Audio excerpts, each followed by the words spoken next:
I respect him a lot. He's just like my father. He's actually a little bit younger than my dad, and his daughter is exactly my age, I think.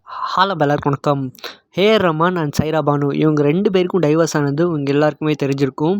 And அதே நாள் இன்னொரு ஃபேமஸான ஒரு ஆள் மோகினி தேவ் அப்படின்றதுக்கு divorce ஆச்சு.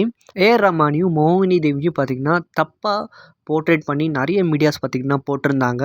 அதுக்கு ஏஆர் ரஹ்மானும் லீகலாக ஆக்ஷன் எடுக்க போகிற அப்படின்னு சொல்லியிருந்தாங்க. அண்ட் சைரா பானுவும் ஏஆர் ரஹ்மான் ஒரு லெஜெண்ட், நான் இப்போது மும்பையில் இருக்கேன், சென்னையில் வந்து பேசுகிறேன், இப்போது ட்ரீட்மெண்ட்காக நான் மும்பை வந்திருக்கேன், என்னை வந்த பிறகு நான் பேசுகிறேன், தயவு செஞ்சு ஒரு லெஜெண்டை இப்படி பேசாதீங்க அப்படின்னு சொல்லியிருக்காங்க. அண்ட் அதுக்கு மோகினி தேவும் இப்போது அவங்களே பேசி ஒரு வீடியோவை போஸ்ட் பண்ணியிருக்காங்க. Hey guys, now that I've finally finished my tour and I have a moment to breathe, I just wanted to come here and tell you guys that I have a lot of father figures, role models in my life, and I've been really fortunate and grateful to have had them play vital roles in my upbringing, and AR happens to be one of them. By AR, I mean A.R. Rahman. I respect him a lot. He's just like my father. He's actually a little bit younger than my dad, and his daughter is exactly my age, I think, and we have a lot of respect and love for each other, and I worked with him in his band as his bassist for 8.5 years until 5 years ago I moved to the US and I associated myself with other pop artists in the US, and I have my own band as well and own music that I tour with.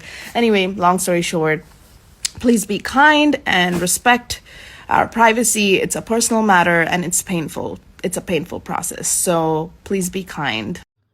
இதே என்னால் கொஞ்சம் கூட நம்ப முடியல. என்னையும் AR Rahman சாரை பற்றியும் ஆதாரமற்ற கொஞ்சம் கூட நம்ப முடியாத விஷயங்களை இன்டர்நெட்டில் பரவிட்டு இருக்காங்க. என்னோட டைவர்ஸையும் அவரோட டைவர்ஸையும் சேர்த்து வச்சு மீடியா ரொம்ப வல்கராக பேசியிருக்காங்க. இது ஒரு கிரிமினல் அஃபென்ஸா அப்படின்னு சொல்லலாம். நான் சின்ன வயசுலேருந்தே ஏஆர் ரஹ்மான் சார் கூட ஒர்க் பண்ணிகிட்ருக்கேன். கிட்டத்தட்ட 8.5 இயர்ஸ் அவர் கூட ஒர்க் பண்ணியிருக்கேன், மூவிஸ், டூர்ஸ் அப்படின்னு.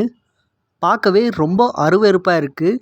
ஜனங்க கொஞ்சம் கூட ரெஸ்பெக்ட் இல்லாமல், கொஞ்சம் கூட கருணை இல்லாமல் இந்த மாதிரி விஷயங்களை பேசும்போது ரொம்பவே வருத்தமாக இருக்குது. ஜனங்களுக்கு இந்த மாதிரி ஒரு மைண்ட் செட் இருக்கா அப்படின்னு நினச்சி பார்க்கும்போதே. ஏஆர் ரஹ்மான் ஒரு லெஜெண்ட், எனக்கு ஒரு அப்பா மாதிரி அவர். என்னோடய லைஃப்பில் எனக்கு நிறைய ரோல் மாடல்ஸ் இருக்காங்க. அப்பா எனக்குள்ளே இருக்கிற டேலண்ட்டை கண்டுபிடிச்சாரு. என்னோடய லைஃப்பில் நான் மேலே வர ஒரு முக்கியமான பங்கு பேருக்கு அப்பாவாக இருந்து எனக்கு மியூசிக்கை பற்றி எல்லாத்தையும் சொல்லி கொடுத்த அப்பாவை நான் ஒரு வருஷத்துக்கு முன்னாடி இழந்துட்டேன். அதுக்கப்புறம் ரஞ்சித் அவர் தான் என்ன சினிமா இண்டஸ்ட்ரிக்குள்ளே இன்ட்ரடியூஸ் பண்ணார். அண்ட் லூசி பேங்க் அஃபிஷியல் அவங்க தான் என்னை வந்து ஒரு மாடலாக மாற்றினாங்க. அதுக்கப்புறம் ஏஆர் ரஹ்மான் சார் அவரோட ஸ்டுடியோவில் எனக்கு ஒரு ஃப்ரீடம் கொடுத்தாரு. அண்டு ரெக்கார்டிங் செஷனாக இருக்கட்டும், மியூசிக்கல் அரேஞ்ச்மெண்ட்ஸாக இருக்கட்டும், அண்டு இன்னும் நிறைய இடத்துல எனக்கு ஃப்ரீடம் கொடுத்தாரு. நான் எல்லாத்தையும் என்ஜாய் பண்ணேன். ஒரு பொக்கிஷமாக நான் அதை பார்த்தேன்.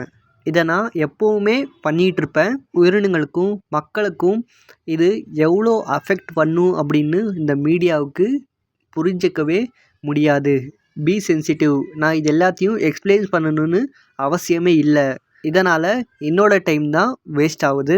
தயவு செஞ்சு இந்த மாதிரி பொய்யான விஷயங்களை பரப்புறத நிறுத்துங்க. அவங்களோட ப்ரைவசியை ரெஸ்பெக்ட் பண்ணுங்கள். லவ் அப்படின்னும் மோகினி தேவ் ஷேர் பண்ணியிருக்காங்க.